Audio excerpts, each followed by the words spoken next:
भारत शासन अधिनियम 1935, इसके पहले हम लोग पढ़े थे ना, इसके पहले तो हम लोग कल पढ़ चुके थे। आज हम लोग को इसके आगे पढ़ना है। भारत शासन अधिनियम 1935 को आज हम लोग को पढ़ना है। इसके पहले किसी भी प्रकार का प्रॉब्लम तो नहीं है ना आप लोग को? अगर प्रॉब्लम होगा तो प्रीवियस वीडियो में आप देखकर पूछ सकते हैं।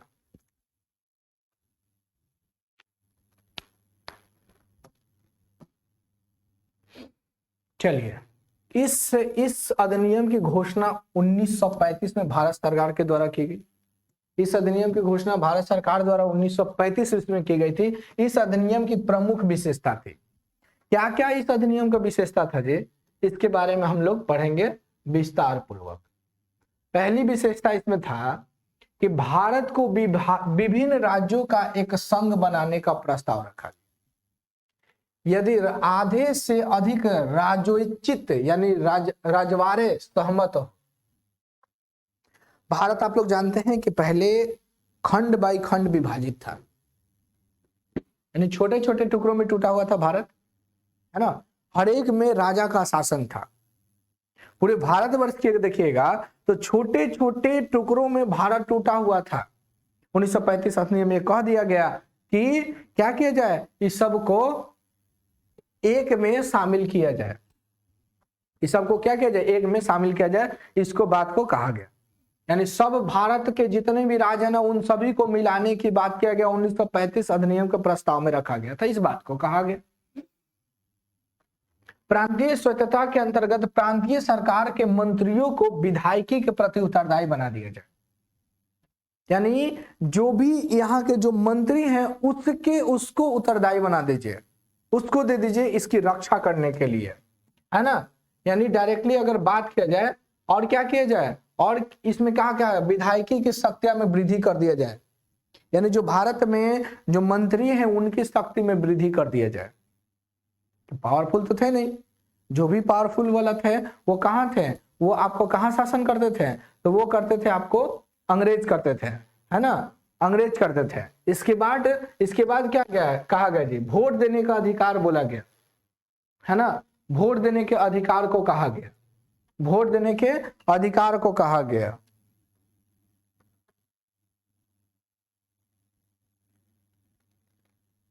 बताना, ठीक है, ऊपर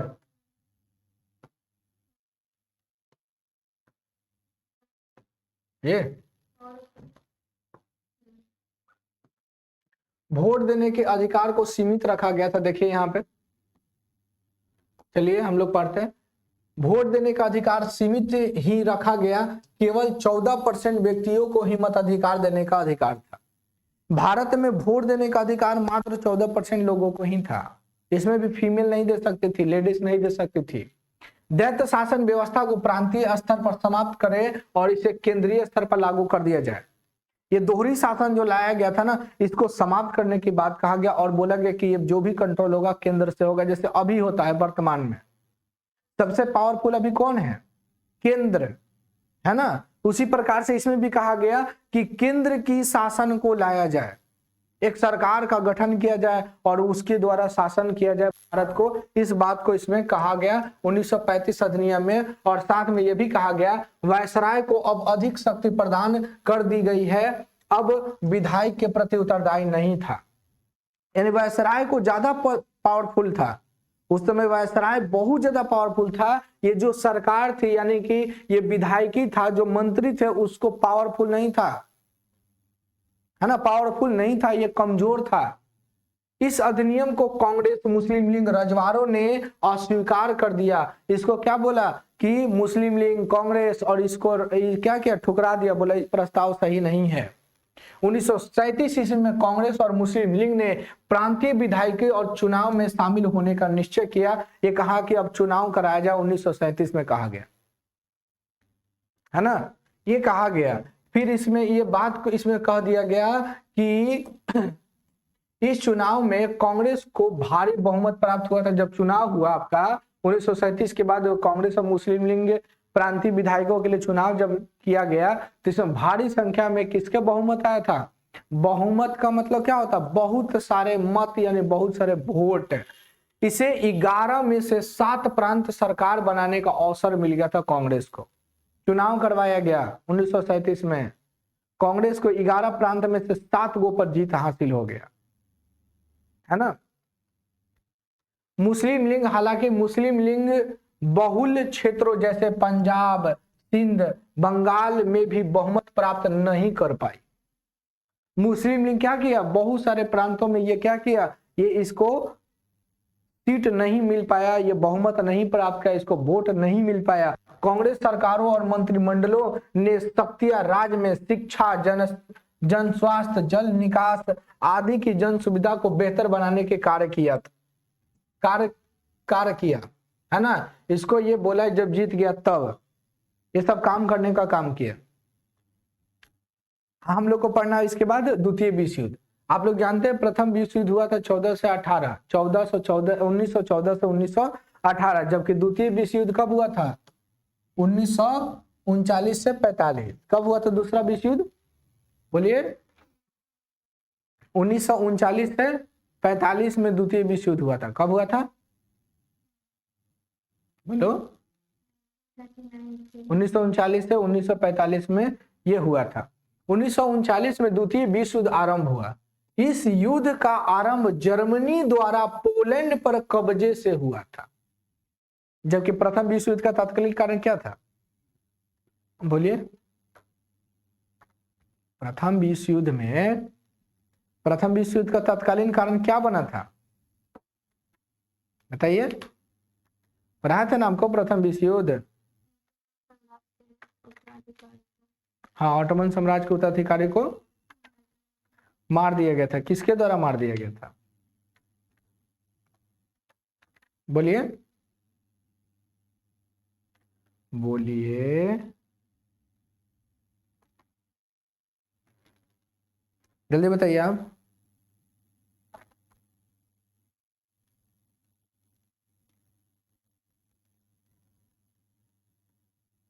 नहीं पता? नहीं पता? चलिए, नहीं पता है तो बहुत अच्छे।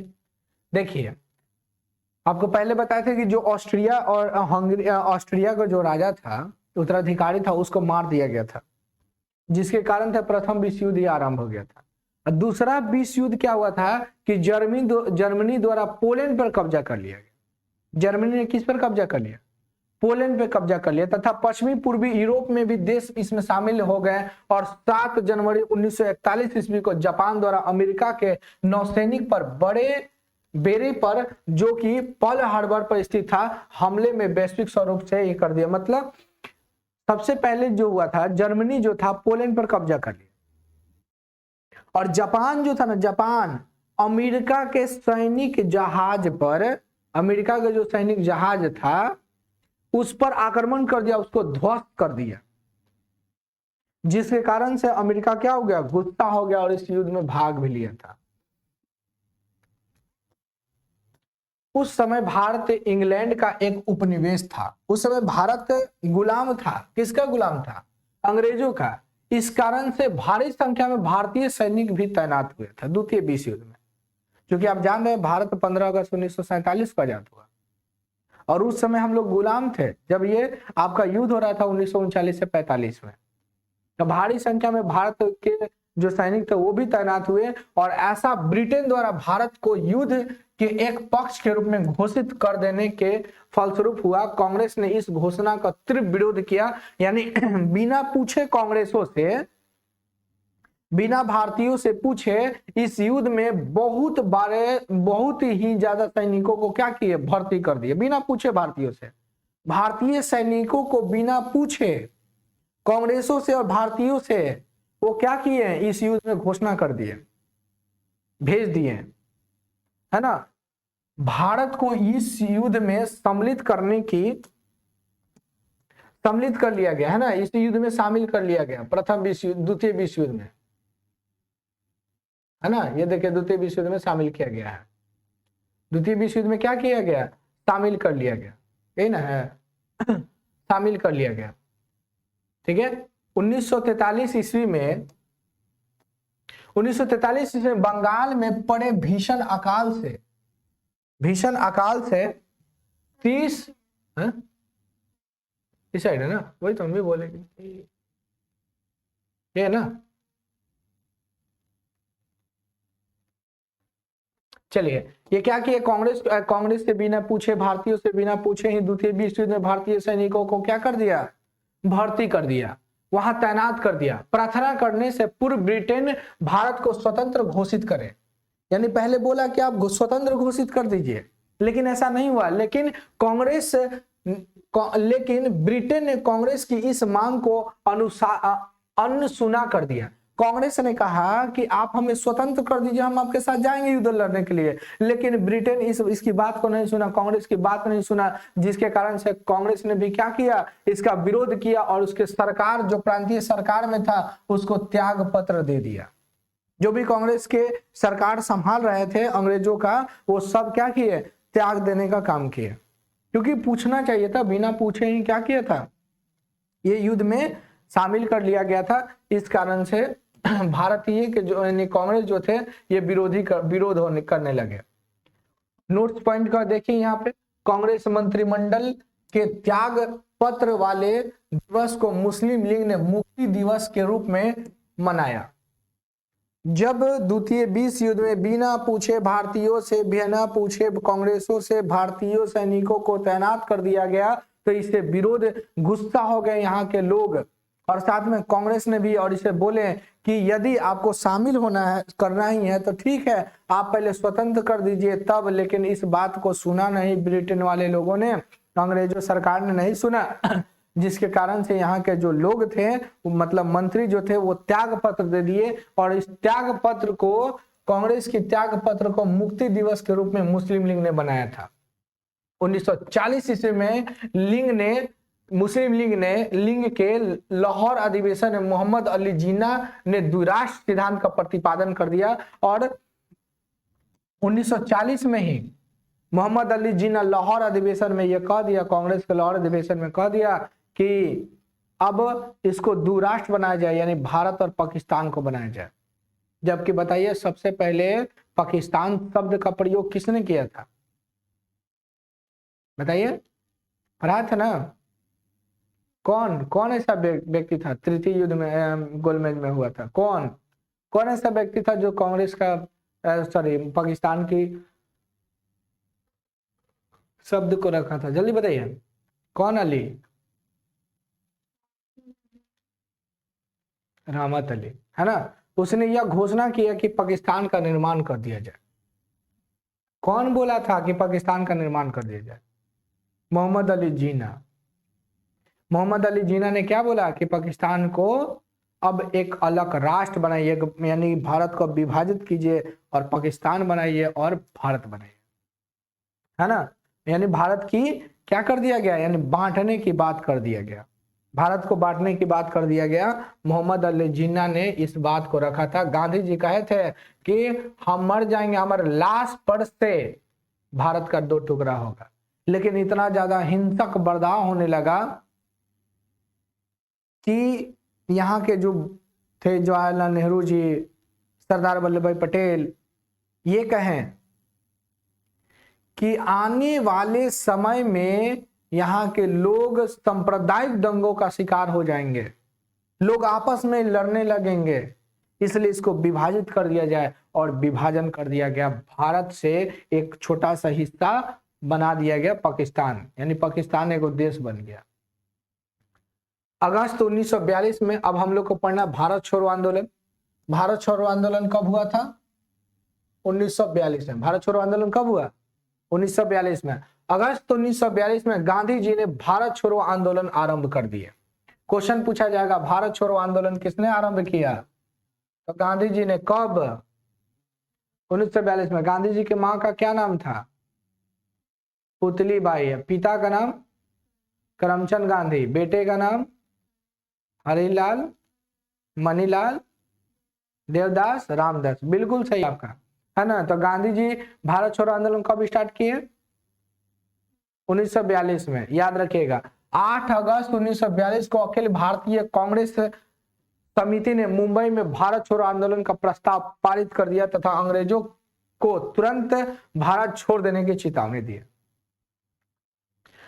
अगस्त 1942 में गांधी जी ने भारत छोड़ो आंदोलन का नेतृत्व कर दिया, यानी भारत छोड़ो आंदोलन को चला दिए, और कांग्रेस ने मुंबई में भारत छोड़ो आंदोलन का प्रस्ताव को पारित कर दिया और कहा गया कि तुरंत अंग्रेज यहां से छोड़कर भागो, यहां से तुम निकलो, है ना। भारत छोड़ो आजाद की बात कहा गया और कहा गया अब संपूर्ण देश एक जन आंदोलन में झुक गया, यानी संपूर्ण देश को आजाद करो, और पूरा देश इसमें क्या हो गया, आंदोलन में शामिल हो गया। गांधी जी ने लोगों को करो और मरो का नारा दे दिया। यहीं पर गांधी जी का अहिंसा टूट गया, क्योंकि गांधी जी अहिंसा के पुजारी थे। कभी मरने की बात कहे थे किसी आंदोलन में? नहीं। लेकिन गांधी जी ने इसमें नारा दे दिए, करो या मरो, डू और डाई, नारा दे दिए। इसका तात्पर्य था कि देश को स्वतंत्रता मिले, चाहे प्राण ही क्यों ना चले जाए। मतलब गांधी जी का कहना क्या था कि प्राण हमारे चल जाए लेकिन देश की आजादी मिलना चाहिए, ये गांधी जी कहते। गांधी जी सर में हमेशा ही अहिंसा के पुजारी थे। अहिंसा मतलब मारपीट नहीं करने वाले, है ना, शांतिपूर्ण तरीके से आंदोलन करने वाले, ये गांधी जी को इस कहा गया, है ना। गांधी जी ये बात पर बल देते थे और इनका कहना था कि हम क्या करें, चुपचाप शांतिपूर्ण तरीके से आंदोलन करें। गांधी जी का सबसे पहला सफल आंदोलन कौन था बताइए आप लोग? चंपारण सत्याग्रह था, 1917 में हुआ था। किस आंदोलन में गांधी जी कहते करो या मरो? इसका अर्थ क्या होता है बोलिए? इसका अर्थ क्या होता है? स्वतंत्रता, देश की स्वतंत्रता मिले, चाहे इसके लिए हमें मतलब हमारे प्राण भी चले जाएं। 9 अगस्त को कांग्रेस कार्यकारी समिति पदाधिकारी को गिरफ्तार कर लिया गया और कांग्रेस पार्टी पर प्रतिबंध लगा दिया गया। भारत छोड़ो 8 अगस्त 1942 से मुंबई से कांग्रेस ने प्रस्ताव को पारित करके स्टार्ट कर दिया। गांधी जी इसको चलाए थे सबसे पहले, और गांधी जी इसमें नारा दे दिए करो या मरो। ये बहुत ज्यादा पूरे भारत के लोग इसमें शामिल हो गए अंग्रेजों को यहां से भगाने के लिए। इसलिए अंग्रेज जो था वो इसको क्या कर दिया, बैंड कर दिया, कांग्रेस पार्टी को बैंड कर दिया, प्रतिबंध लगा दिया, है ना। कांग्रेस पार्टी को बैंड कौन लगा दिया बोलिए? हाँ गरम लग रहा है लाइट हुआ। अंग्रेज क्या किया, इसको बैंड लगा दिया कांग्रेस का। कांग्रेस का स्थापना कब हुआ था? इतना ज्यादा भीड़ हो गया, जन सैलाब को रोकना आरंभ हो गया। अगले दिन से भारत छोड़ो आंदोलन आरंभ हो गया। चलो चारों ओर हड़ताल और प्रदर्शन होने लगे। लोगों ने सभी ब्रिटिश प्रतीकों जैसे रेलवे लाइन, डाकघरों, मुस्लिम पुलिस चौकियां को नष्ट करना शुरू कर दिया। कई स्थानों पर तो लोगों ने स्वतंत्र सरकार बना डाली। सबसे पहले आपका क्वेश्चन पूछा जाए कि भारत छोड़ो आंदोलन कब स्टार्ट हुआ? अगस्त 1942 को। किसने आरंभ किया? गांधी जी। इसमें नारा क्या था? करो या मरो, यानी देश की स्वतंत्रता मिले इसके लिए हमारे प्राण क्यों नहीं चले जाए। बहुत ज्यादा लोग इसमें सम्मिलित हो गए, इसलिए अंग्रेजों ने कांग्रेस पार्टी पर बैन लगा दिया, लोगों को गिरफ्तार करने लगे, मारने लगा। भारत के लोग भी क्या किए, बहुत सारे चीजों को नष्ट करने लगे, सरकारी संपत्तियों को नष्ट करने लगे, खत्म करने लगे, यानी अंग्रेज का जो बना हुआ था। इस बहुत सारे लोग ऐसे भी थे जो स्वतंत्र सरकार बना लिए, अंग्रेजों से एकदम, अंग्रेज से अलग अपना सरकार, भारत का सरकार ये बना लिए। अंग्रेज ने इस आंदोलन के विरुद्ध भीषण दमन चक्र प्रारंभ कर दिया। पुलिस की सहायता के लिए सेना तैनात कर दी गई। निहत्थे प्रदर्शनकारियों पर गोली लाठियां चला दी गई, गिरफ्तार हो गए, प्रताड़ना की गई। प्रदर्शनकारी के घरों में दबिशे कर दी गई, उन्हें नष्ट कर दिया गया। दिसंबर 1942 ईस्वी तक 60,000 लोगों को जेल में डाल दिया गया। बहुत ज्यादा जो भी आंदोलन कर रहे थे ना, अंग्रेजों के द्वारा मार जाते, लाठी चार्ज कर दिया, गोली चला दिया अंग्रेजों ने। घर में घुस घुस को सबको मारा कि तुम्हें आजाद हम नहीं करेंगे, है ना। 60,000 लोगों को जेल में डाल दिया गया था। अंग्रेजों ने 60,000 लोगों भारतीयों को क्या किया, जेल में डाल दिया था भारत छोड़ो आंदोलन में। 60,000 लोगों को, ऐसा नहीं कि नहीं। क्वेश्चन इसको याद रखिएगा, भारत छोड़ो आंदोलन बहुत प्रताड़ना, जबरदस्ती मार, लाठी चार्ज कर दिया गया, जेल में डाल दिया गया, बहुत ज्यादा मारा जा रहा था, घर में से खींच खींच के मारा गया लोगों को। दिसंबर 1942 में 60,000 लोगों को जेल में डाल दिया गया था भारत छोड़ो आंदोलन में। भारत छोड़ो आंदोलन कब स्टार्ट हो गया, है ना, है ना, है ना।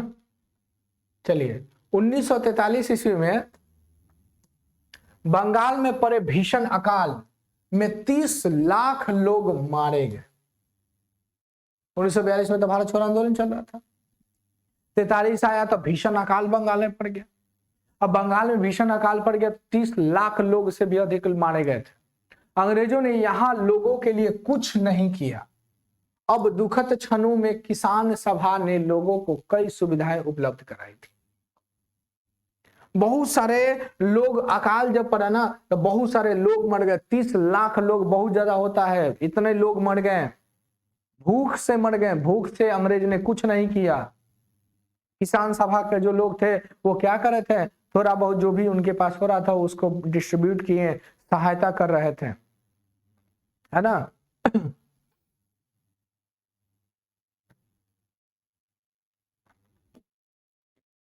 नोट पॉइंट देख लीजिए, पटना में सचिवालय पर तिरंगा झंडा फहराने वाले 7 युवक विद्यार्थियों को अंग्रेजों ने गोली से भून दिया। आप पटना सचिवालय कभी गए हैं?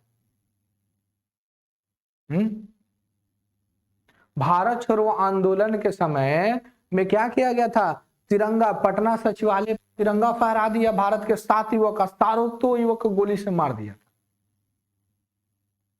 नहीं देखे हैं आप लोग? 7 युवक को क्या किया गया था पटना सचिवालय में? पटना सचिवालय में जो झंडा फहरा रहे थे ना, झंडा जो फहरा दिए थे उनको मार दिया गया था, गोलियों से भून दिया गया। 7 के 7 शहीद हो गए भारत माता के लिए।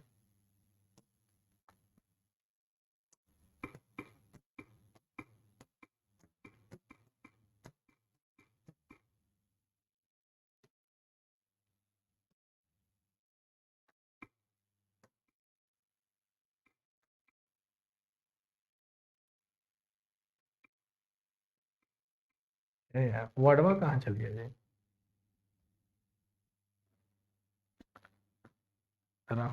वर्ड पता कहाँ चल गया?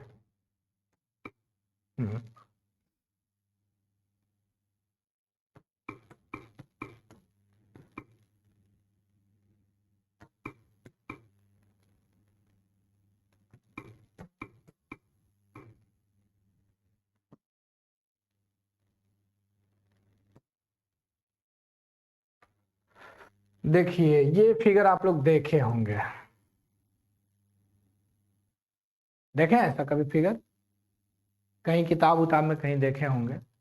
ये जब भारत छोड़ो आंदोलन के समय में, जब पटना सचिवालय में जब आपको ये तिरंगा जब फहरा रहे थे तो अंग्रेजों आया और वो क्या कर दिया, चला दिया था और 7 लोग मर गए थे, है ना। जो बहुत हमारे लिए दुखद बात है। हमें आज़ादी मिला हुआ है, हमारे ही देश में आकर ये शासन कर रहा था और हम ही लोग को क्या किया, मार रहा था। देखिए भारत सरकार 15 रुपए के सिक्के भी जारी, 15 पैसे का उसमें जारी किया था 1942 के, भारत छोड़ो के समय, है ना। क्वाइट इंडिया 1942 भारत छोड़ो में, है ना। ये पैसे पे आपको दिखाया गया है।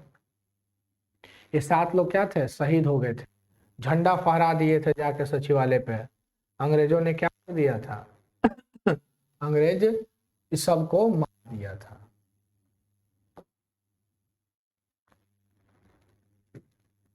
आजाद हिंद फौज, क्या पढ़ना है, आजाद हिंद फौज, आजाद हिंद फौज के बारे में पढ़ना है।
चलिए आजाद हिंद के फौज के बारे में पढ़ना है।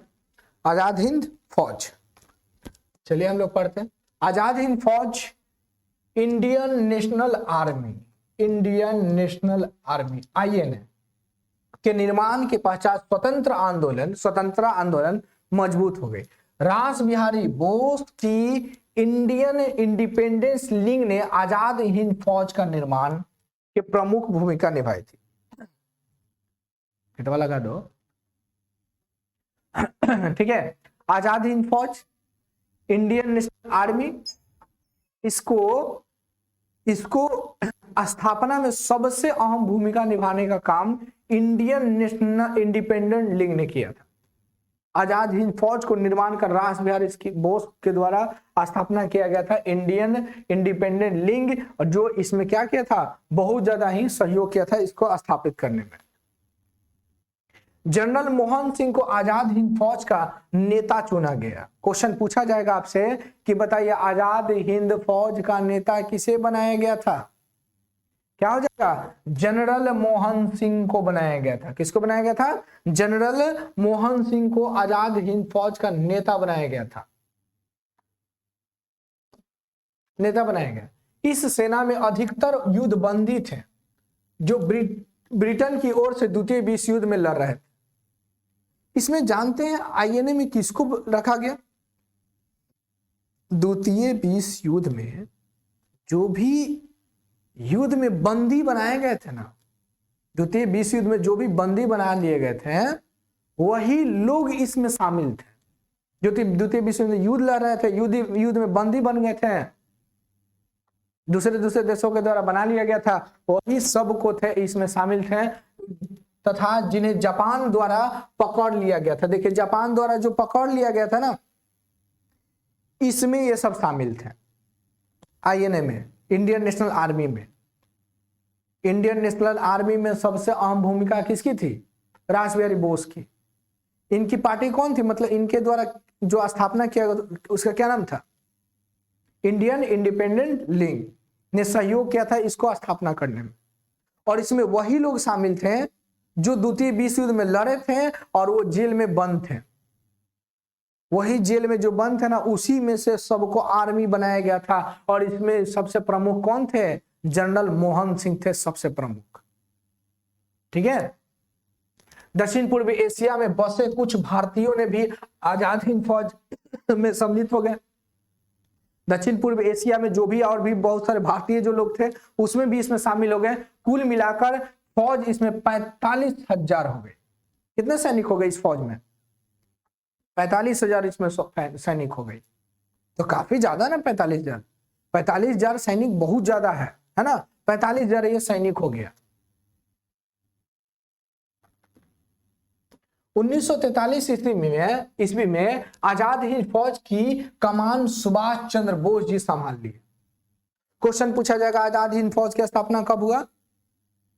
बोलिए बोलिए ना, अभी तो बताया 1943। अभी नहीं बताया, ऊपर नहीं बताया, चलिए हम बताते हैं। आजाद हिंद फौज के मेन कौन थे? बोलिए, आजाद हिंद फौज के मेन कौन थे? जनरल मोहन सिंह। इसकी स्थापना करने में अहम भूमिका किसने निभाई थी? रास बिहारी बोस। और कौन से संगठन? Indian independence league. ठीक है, इसमें कौन लोग शामिल थे? इसमें सैनिक लोग कौन थे? वही सैनिक थे द्वितीय विश्व युद्ध में जापान के द्वारा पकड़ लिए गए थे, जापान के जेल में बंद थे। उसी सभी सैनिकों को क्या किया गया? उन्हीं सभी को निकालकर इसमें सैनिक शामिल कर दिया गया और लगभग 45,000 सैनिक हो गए। और इसमें सुभाष चंद्र बोस को कमान में कब दे दिया गया? 21 अक्टूबर 1943 को, सॉरी 1943 को सुभाष चंद्र बोस के हाथों में चले गए। 21 अक्टूबर 1943 में उन्होंने स्वतंत्र भारत की कमान काम चलाऊ सरकार की स्थापना की घोषणा सिंगापुर में की। अंडमान जाकर वो तिरंगा को फहरा दिया।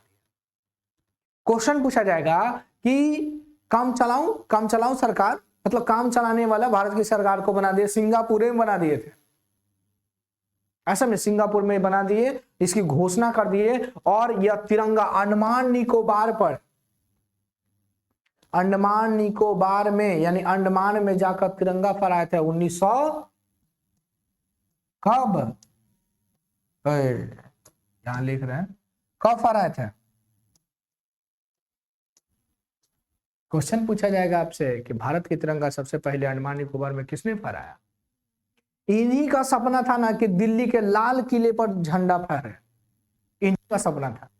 इसी सपने को पूरा करने के लिए हर साल हम लोग कहां फहराते हैं? लाल किला पर झंडा फहराते हैं ना। इसी सपना को पूरा करने, इन्हीं के स्वप्न को पूरा करने के लिए सबसे पहले पंडित जवाहरलाल नेहरू ने लाल किले पर झंडे फहराए। 17 बार फहराए हैं पंडित जवाहरलाल नेहरू जी, भारत के प्रधानमंत्री। 17 बार, यानी भारत सबसे अधिक झंडोत्तोलन करने वाले कौन प्रधानमंत्री बने? पंडित जवाहरलाल नेहरू जी। अब मोदी जी अभी फहरा रहे हैं कितना बार? 10 बार। 10 बार हो जाएगा ना जी, अभी आएगा तो 10 बार तो हो ही गया है ना। चलिए याद रखिएगा इसको, क्वेश्चन पूछा जाएगा तो आप इसको बता दीजिएगा ना, कोई दिक्कत? बोलिए, कोई दिक्कत? आजाद हिंद फौज जो था, आजाद हिंद फौज की कमान सुभाष चंद्र बोस जी को कब दिया गया? कब? 1943 में। और इन्होंने एक स्वतंत्र काम चलाने वाली सरकार की स्थापना कब की? सिंगापुर में 21 अक्टूबर 1943 को।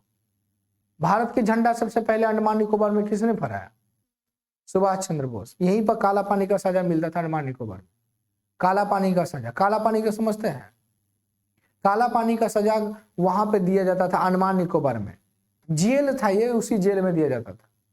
अब काला पानी का सजा का मतलब क्या हो? चारों तरफ से अंडमान निकोबार में क्या है? पानी है। अरे ये वो आइलैंड है ना, अब वो आइलैंड में आपको जेल में रख दिया तो भाग पाइएगा? तैर के भाग जाइएगा? समुद्र को तैर के पार कीजिएगा? नहीं ना होगा। तब इसलिए उसको काला पानी कहा गया। क्वेश्चन पूछा जाएगा तो आप बताइएगा कि झंडा सबसे पहले अंडमान निकोबार में किसने फहराया था? सुभाष चंद्र बोस। ये देखिए सुभाष चंद्र बोस है ना, ये देखिए ड्रेस पहने हुए सुभाष चंद्र बोस। इसके नीचे है ना, पीछे चला गया ये है? चलिए ध्यान, सही बोल रहे ना। चलिए, सुभाष चंद्र बोस नेताजी के नाम से प्रसिद्ध थे। उनका प्रमुख नारा था, तुम मुझे खून दो मैं तुम्हें आजादी दूंगा। सुभाष चंद्र बोस को क्या कहते थे हम लोग? उनका प्रसिद्ध नाम क्या था? नेताजी। और उन्होंने क्या बोले थे? तुम मुझे खून दो मैं तुम्हें आजादी दूंगा। इसका मतलब क्या सिरिंज से निकाल के दे दो? नहीं, तुम मुझे खून दो मैं तुम्हें आजादी दूंगा, इसका मतलब क्या होता है? बोलिए, इसका मतलब क्या होता है? जल्दी बोलिए।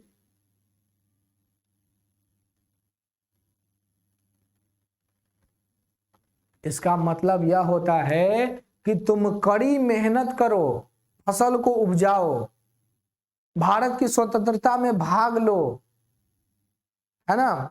मैं आजादी देने का काम करूंगा, हम आजाद करवाएंगे, तुम हमारी हेल्प करो, फसलों को उगाओ, मेहनत करो, ये नारा था। ऐसा नहीं कि सिरिंज से निकाल के खून दे देंगे, ऐसा नहीं था। 1944 ईस्वी में की गई युद्ध घोषणा, दिल्ली चलो, जापानी सहयोग से सुभाष चंद्र बोस ने आजाद हिंद फौज को भारत बर्मा सीमा से हमला करने को आदेश दे दिया। अब समझिए, बर्मा का वर्तमान नाम क्या है? म्यांमार। बर्मा का क्या नाम है? वर्तमान में क्या बोलते हैं? म्यांमार कहते हैं। अब इनका नारा हो गया दिल्ली चलो, मतलब दिल्ली पर आक्रमण करेंगे। अब दिल्ली पर क्या होगा? यानी दिल्ली पर अंग्रेजों को, अब दिल्ली से अंग्रेजों को हटाएंगे, दिल्ली से अंग्रेजों को क्या करेंगे? हटाएंगे। दिल्ली हम लोग को चलना है। इसलिए आजाद हिंद फौज को भारत और बर्मा यानी कि किसके बॉर्डर पर रख दिए, खड़ा कर दिए? भारत और म्यांमार के बॉर्डर पर लाके खड़ा कर दिए, है ना। मई 1944 में इम्फाल और कोहिमा पर अधिकार कर लिए। सबसे पहले कहां आए? अंडमान निकोबार। उसके बाद फिर आजाद हिंद फौज के सेना को कहां खड़ा किए?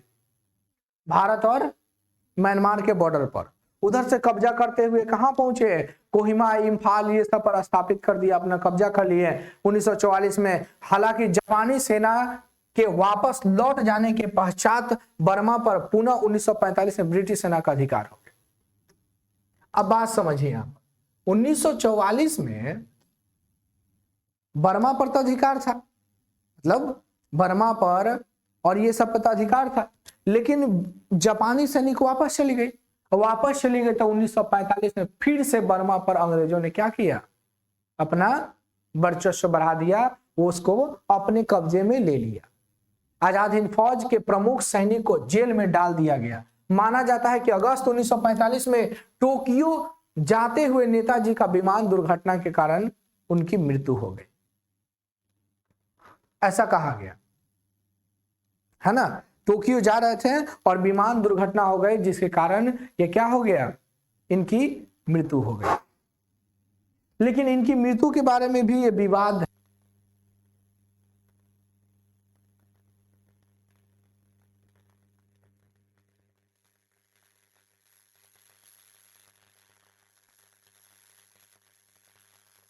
याद रखिएगा इसको।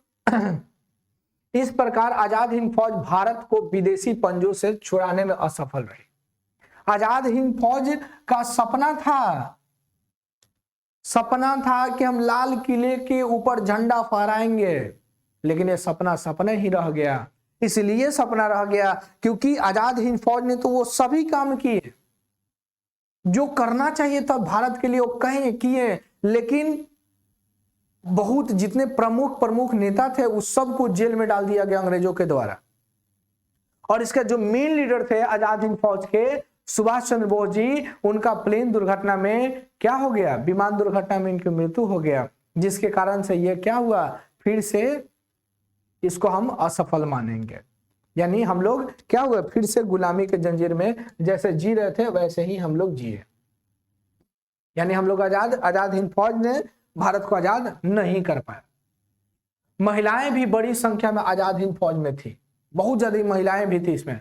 महिलाओं के लिए अलग रेजिमेंट बनाई गई थी, उसका नाम रानी झांसी रेजिमेंट रखा गया था। इस रेजिमेंट का प्रधान कैप्टन लक्ष्मी स्वामीनाथन को बनाया गया। इसमें महिलाएं भी थी, आजाद हिंद फौज में महिलाएं भी शामिल थी, इसमें महिलाएं भी थी। उस महिलाएं का रेजिमेंट का क्या नाम था? रानी लक्ष्मीबाई, है ना। रानी झांसी रेजिमेंट नाम था। क्या नाम था? झांसी रेजिमेंट। और उसके हेड कौन थे? कैप्टन कौन थी? लक्ष्मी स्वामीनाथन को बनाया गया था। लक्ष्मी स्वामीनाथन जी को क्या किया गया था? ये बनाया गया था। आपको इसको याद रखिएगा। यहां तक कोई दिक्कत है? बोलिए। इसके बाद बहुत बचा हुआ है।